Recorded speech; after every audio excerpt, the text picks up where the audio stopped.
Producer behaviour and supply में हम लोगों ने इसका हाफ पार्ट पहले कर चुके थे, ठीक है। तो इस चैप्टर में हम लोग ये समझ रहे थे कि किस तरीके से प्रोड्यूसर को प्रोडक्शन करना होता है कम से कम कॉस्टिंग में। ये कॉन्सेप्ट यही था कि ज़्यादा ज़्यादा हमें प्रोडक्शन करना है कम से कम कॉस्टिंग में, ठीक है। तो इसमें हम लोग ने ग्राफ भी समझा था कि टोटल जो प्रोडक्शन होता है वो बढ़ता जाता है, लेकिन एक पॉइंट में आकर उसका जो प्रोडक्शन का ग्राफ का जो रेट है वो कम होता जाता है, मतलब रेट कम होता जाता है। देखो बता रहा हूँ मैं, ये जो दिख रहा है ये ग्राफ देखो। इस ग्राफ में हम क्या नोटिस कर रहे हैं? इस ग्राफ में हम ये नोटिस कर रहे हैं कि जो वाई एक्सिस है टोटल प्रोडक्शन है, ठीक है, और जो एक्स है यूनिट्स ऑफ फैक्टर है, मतलब जो क्वांटिटी है यूनिट्स ऑफ फैक्टर, ठीक है ना। तो शुरुआत में हमने क्या देखा कि ये जो रेट है वो कितना वर्टिकल देखो गया है ना। वर्टिकल जा रहा है कि नहीं जा रहा है? देखो ऐसे जा रहा है, ऐसे जा रहा है ना। बाद में देखो M2N, देखो M2N में जो बढ़ने का रेट, मतलब टोटल प्रोडक्शन M2N भी बढ़ा है, लेकिन बढ़ने का रेट थोड़ा सा कम हुआ है, मतलब स्लोप थोड़ी सी ऐसे हो गई है ना। लेकिन एक पॉइंट में आके देखो टोटल प्रोडक्शन नेगेटिव चला गया, मतलब वो कम होने लगा, है ना। नीचे एन के बाद देखो कम होने लगा, मतलब जैसे जैसे हम लेबर बढ़ा रहे हैं, देखो ये जो लाइन है वो लेबर की है, एक्स वाली लेबर कि हम नंबर ऑफ़ लेबर बढ़ा रहे हैं, प्रोडक्शन बढ़ता जा रहा है। लेकिन M2N में यहाँ से यहाँ पे जो लेबर की क्वांटिटी बढ़ाई, प्रोडक्शन बढ़ा तो लेकिन कम रेट में बढ़ा, उतनी फास्ट नहीं बढ़ा। फिर और हमने जब यूनिट ऑफ फैक्टर बढ़ाया, मशीन या लेबर, मशीन नहीं लेबर, कोई एक यूनिट ऑफ फैक्टर लेंगे, या तो तुम मशीनें इंक्रीज़ कर रहे हो या तो तुम लेबर इंक्रीज़ कर रहे हो, एक लेंगे, मशीन और लेबर दोनों नहीं लेंगे। तो हमने लेबर को समझो ले लिया, लेबर को फिर हमने और बढ़ाया, यहाँ पर लेबर को और बढ़ाया, तो देखो ये कम होने लगा, कॉस्ट ऑफ टोटल प्रोडक्शन क्या होने कम होने लगा। तो ये क्यों हो रहा है? लेबर बढ़ाएंगे सर तो टोटल प्रोडक्शन मेरा ज़्यादा होना चाहिए, लेकिन एन के बाद यहाँ पर टोटल प्रोडक्शन कम होने लगा। तो होता है क्या मालूम है, हर चीज़ में एक बैलेंस होता है। हर चीज़ में क्या होता है? बैलेंस होता है। कि जैसे आपके पास एक कारखाना है, एक पर्टिकुलर एरिया है, पर्टिकुलर जगह है। अब उस जगह में कोई एक या दो मशीन है, कुछ 10 लेबर हैं, तो वो जगह उसके लिए है, उतनी ही सूटेबल है, ठीक है ना। अब हम कैपिटल तो बढ़ा नहीं रहे हैं, कैपिटल नहीं बढ़ा रहे मतलब कुछ जगह नहीं बढ़ा रहे हैं, प्लांट नहीं बढ़ा रहे हैं।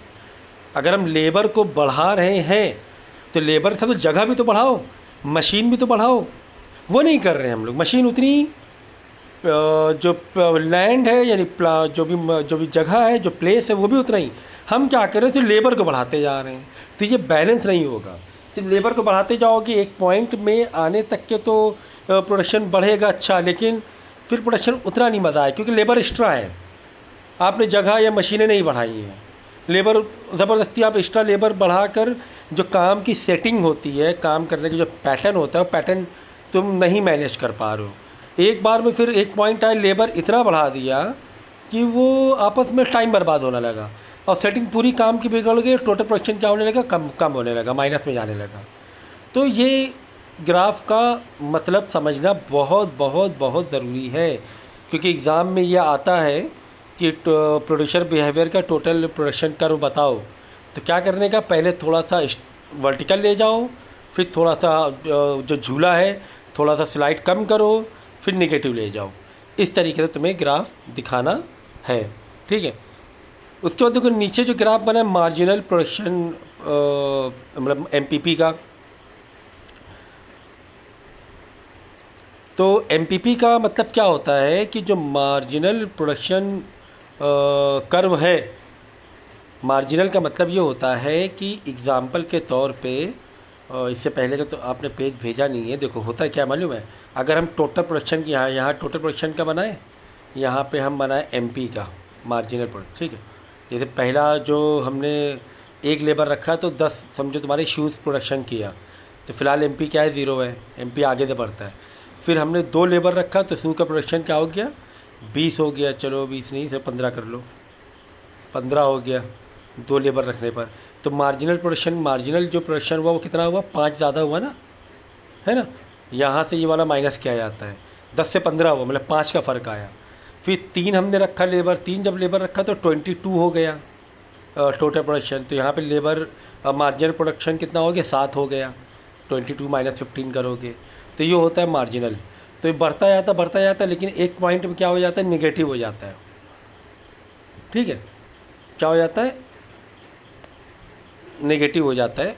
ये जो है ना, ये वाला टोटल प्रोडक्शन, इसको नेगेटिव मत बोलना, ये जो करवाया है इसको हम बोलेंगे डाउनवर्ड। नेगेटिव कब होता है, नेगेटिव जब एक्स से ऐसे नीचे जाता है तब उसके नेगेटिव, मतलब एक बोलने का तरीका है। मैंने यहाँ पर नेगेटिव बोला था, नेगेटिव मतलब मेरा मतलब यहाँ तक कि डाउन आया है, नॉट पॉजिटिव। नेगेटिव जो प्लस और माइनस के टर्म में नेगेटिव नहीं हुआ है, हम हाँ यहाँ बोल सकते हैं डाउन आया है टीपीपी। लेकिन एमपीपी में बिल्कुल टेक्निकली बात करेंगे तो यहाँ पर नेगेटिव होता है। तो नेगेटिव कब होता है एमपीपी, जब टोटल प्रोडक्शन एन के बाद डाउनवर्ड होता है। जब टोटल प्रोडक्शन एन के बाद डाउनवर्ड होता है तो एमपीपी नेगेटिव हो जाता है। एमपीपी क्या हो जाता है, नेगेटिव हो जाता है। ये एक दूसरे का समझो, एक दूसरे से लिंक है। बात समझना, थोड़ा समझना, कोई ग्राफ को समझ लो, सब समझ में आ जाएगा।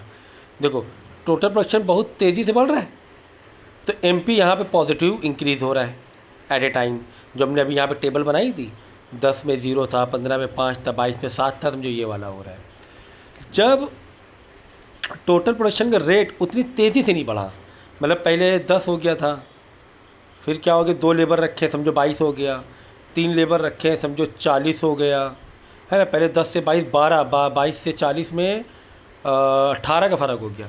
लेकिन 4 लेबर रखे तो 85 हुआ, मतलब उतनी मज़ा नहीं आई, उतना प्रोडक्शन नहीं बढ़ा, तो यहाँ M2N में आ गए। फिर और लेबर बढ़ाया है तो 58 ही हुआ, सिर्फ 8 ही एक्स्ट्रा शूज़ बने, सिर्फ, समझ रहे। फिर एक पॉइंट में है ना, फिर वापस 50 हो जाएगा क्योंकि वापस प्रोडक्शन घटने लगा, तो ये एन के बाद की कहानी हो जाएगी। ठीक है ना। तो बस यहाँ पर एमपीपी में ऐसा ही है कि शुरुआत में यहाँ तक में 10 से 22, 22 से 40 में एमपीपी ऐसे बढ़ा, एमपीपी ऐसे बढ़ा, ठीक है ना। लेकिन फिर बाद में प्रोडक्शन बढ़ा तो 50 से 58 में बढ़ा, लेकिन उतने अच्छे रेट में नहीं बढ़ा। पहले 10-10, 15-15 का जंप मार रहा था, अब सिर्फ 8 का ही जंप मारा। 8 के जंप मारना मतलब M2N गया टोटल प्रोडक्शन, अब मार्जिनल प्रोडक्शन यहाँ से यहाँ आया M2N, यहाँ भी M2N दे सकते हो, यहाँ से यहाँ कि यहाँ पर देखो MP यहाँ पे कितना था, 12 था, MP यहाँ पे 18 था, यहाँ पर MP 10 हुआ, देखो है ना, कम हो गया, समझ गए ना, माइनस करने पर, समझे। देखो हमारा टोटल प्रोडक्शन कैसे था, पहले 10 था, फिर 22 हो गया था, फिर 40 हो गया था, लेकिन बाद में 50 ही रहा, फिर 58 ही बढ़ा। यानी एमपीपी की बात करेंगे तो पहले वाला 0 पकड़ लो क्योंकि स्टार्टिंग पॉइंट था। दूसरे में 12, 22 माइनस 10 12, फिर 40 माइनस 22 18, देखो एमपीपी इतना बढ़ रहा है। लेकिन बाद में देखो 50 से 40 में 10 ही हुआ एमपीपी, है ना, माइनस के 10 आएगा। फिर 50 से 58 में 8, है ना, नेगेटिव चला गया, मतलब अभी माइनस में, अभी नेगेटिव नहीं गया, अभी बाद में माइनस में चला जाएगा, ठीक है ना। तो इस तरीके से ये जो शुरुआत के ये है, ये वाला, ये टीपी का ये ग्राफ हुआ और एमपी का ये ग्राफ हुआ, ठीक है ना। फिर यहाँ से यहाँ में टीपी ये हुआ, एमपी ये हुआ, एक पॉइंट पे निगेटिव पे चला जाएगा, जैसे कि हमने कर दिया 50, टीपीपी वापस कम हो गया, तो 50 माइनस 58 करो, क्या होगा, माइनस का 8 नहीं हो जाएगा, है ना, उल्टा करेंगे माइनस का 8 हो जाएगा। तो ये तुम्हारा टीपीपी डाउन हुआ और एमपी तुम्हारे यहाँ निगेटिव में चला गया, दिख रहा है, मार्किंग निगेटिव में चला गया, ये देखिए एमपी निगेटिव में चला गया, सॉरी, देखो टीपीपी डाउन हुआ, एमपी निगेटिव में चला गया। तो ये ऐसे लिंकिंग होती है, ये मैंने बहुत अच्छी तरीके से एक्सप्लेन कर दिया है, ठीक है, अब आपको प्रॉब्लम नहीं होनी चाहिए। तो ये जो दिखे ना, फेज़ 2, फेज़ 3, देखो ये हो गया फेज़ 1 पहले सिखाया, ये फेज़ 2, ये फेज़ 3, समझ गए ना, फेज़ 1, फेज़ 2, फेज़ 3। तो जो यहाँ पर इंग्लिश में लिखा है वो मैंने समझा दिया पूरा प्रैक्टिकली। देखो ये फेज़ 1 है, वो मैंने पूरा टेबल बना के पूरा डेटा समझाया, ठीक है। ये फेज़ 2 है, ये फेज़ 3 है, गॉट इट। ये फेज़ 1 एमपीपी का, ये फेज़ 2 और ये फेज़ 3 नेगेटिव में। So this is the way you can explain the graph, okay.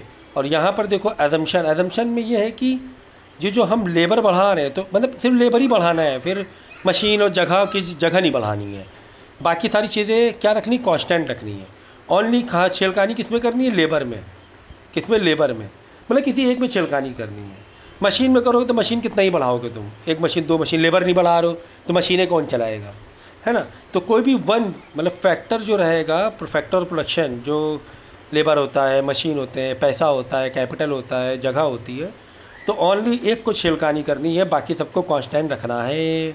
तो हमने छिड़कानी किसमें की, लेबर में कर दी थी, राइट, लेबर में कर दी थी।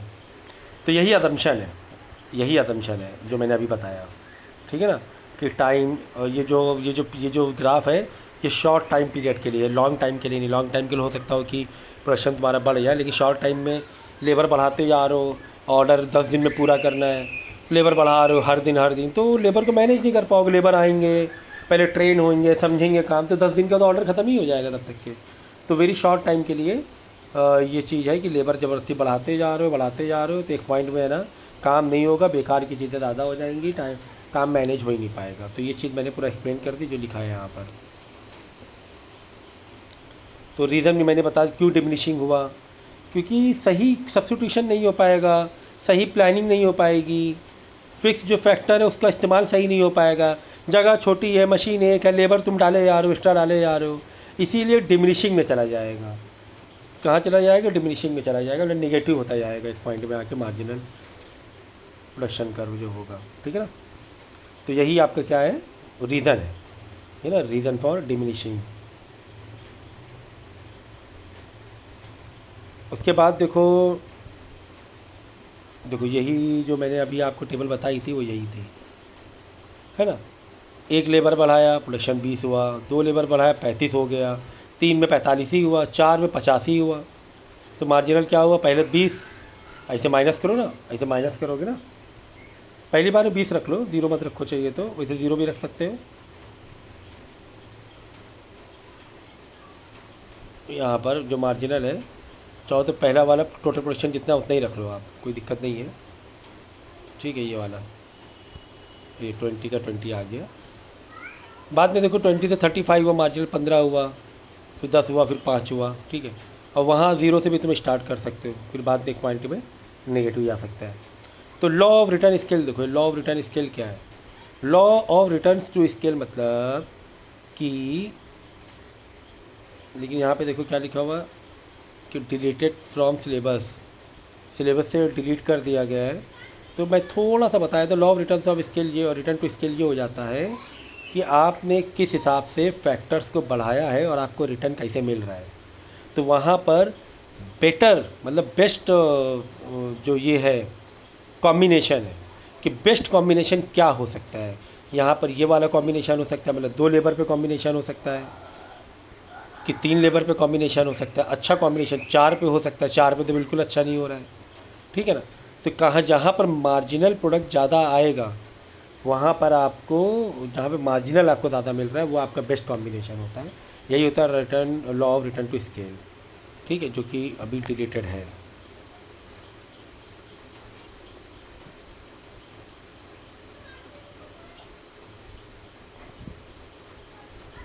इसके बाद जो देखो नेक्स्ट आपका टॉपिक है कॉस्ट एंड रेवेन्यू। कॉस्ट मतलब हमारी कॉस्टिंग कितनी पड़ी, कोई सामान हमने कितने रुपए में बनाया, और रेवेन्यू मतलब कितने में बेचा।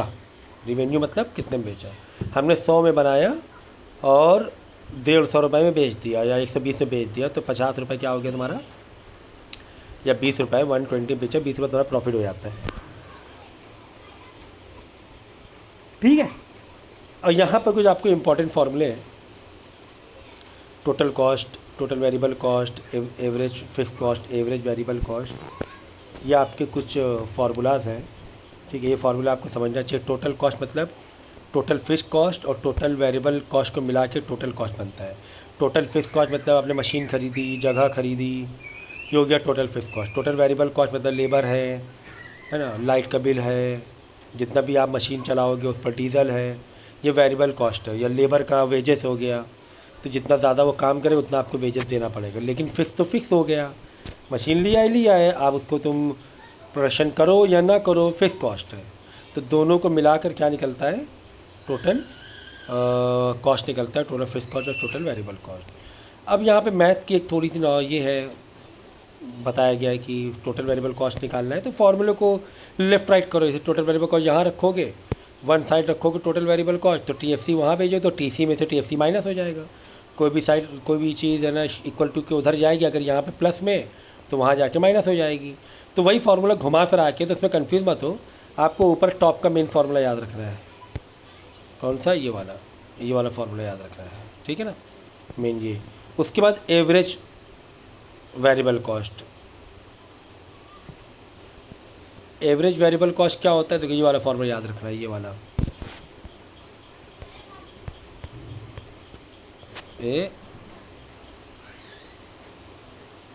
काम करते हैं, पहले जूम कर दूँ।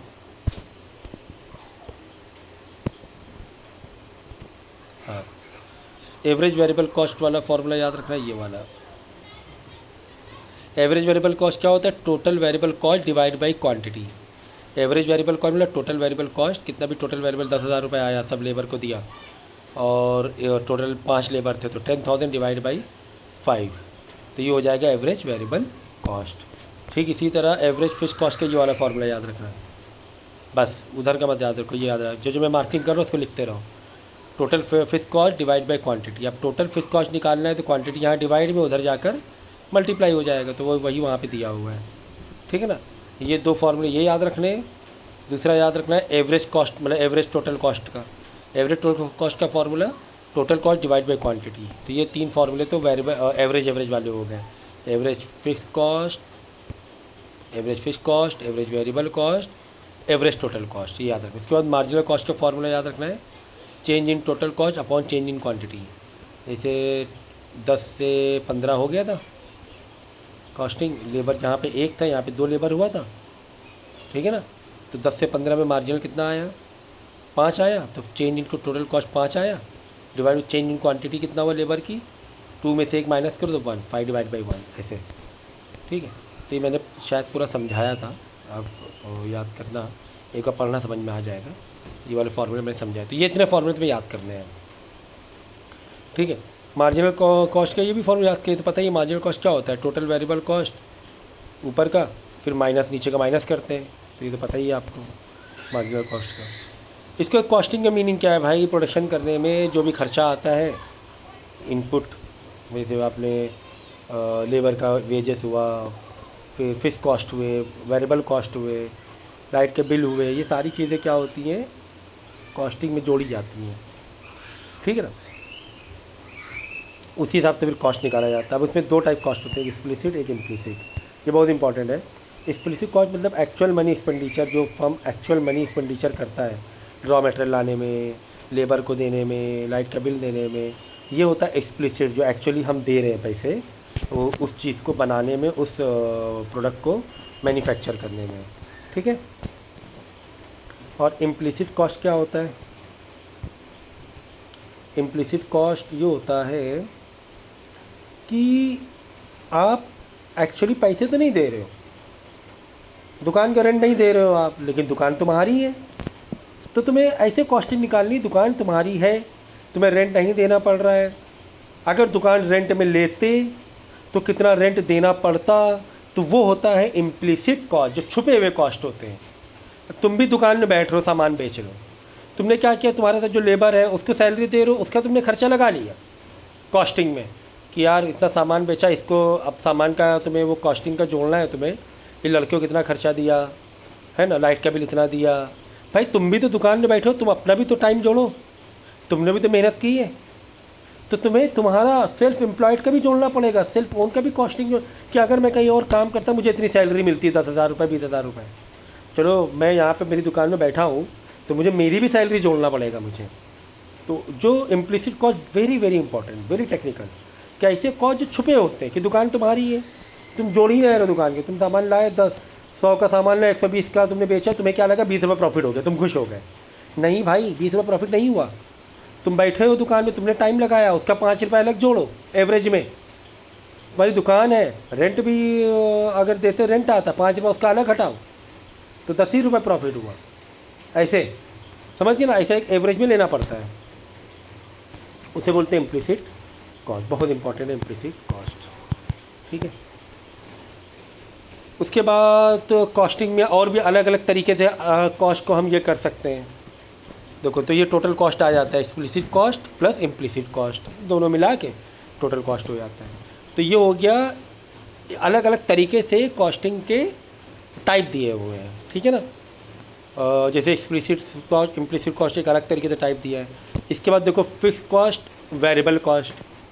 फिक्स कॉस्ट मतलब जो आपने ज़मीन खरीदी, मशीन खरीदी, बिल्डिंग खरीदी, ये सब फिक्स कॉस्ट में हो गए, लॉन्ग टर्म के लिए हो गए। ये क्या हो गया, लॉन्ग टर्म के लिए हो गए।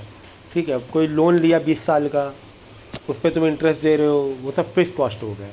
ठीक है, बाद में वेरिएबल कॉस्ट जो डेली बेस के कॉस्ट होते हैं, लाइट का बिल दे रहे हो, लेबर की वेजेस दे रहे हो, एम्प्लॉय की सैलरी दे रहे हो, है ना, इनवर्ड कैरिज जो भी ट्रांसपोर्टेशन में पैसा लग रहा है आपका, सामान मंगाने में या शोरूम में भेजने में या जो भी डिलीवरी करने में, ये जो डेली होते हैं, मंथली होते हैं, इसे बोलते हैं वेरिएबल कॉस्ट। इसे क्या बोलते हैं, वेरिएबल कॉस्ट। तो फिक्स कॉस्ट तो एक बार में फिक्स हो जाता है, उसका प्रोडक्शन से कोई मतलब नहीं होता है, आप प्रोडक्शन करो या ना करो, फिक्स कॉस्ट हो गया। वेरिएबल कॉस्ट का प्रोडक्शन से डायरेक्ट रिलेशन है, क्वांटिटी से डायरेक्ट रिलेशन है।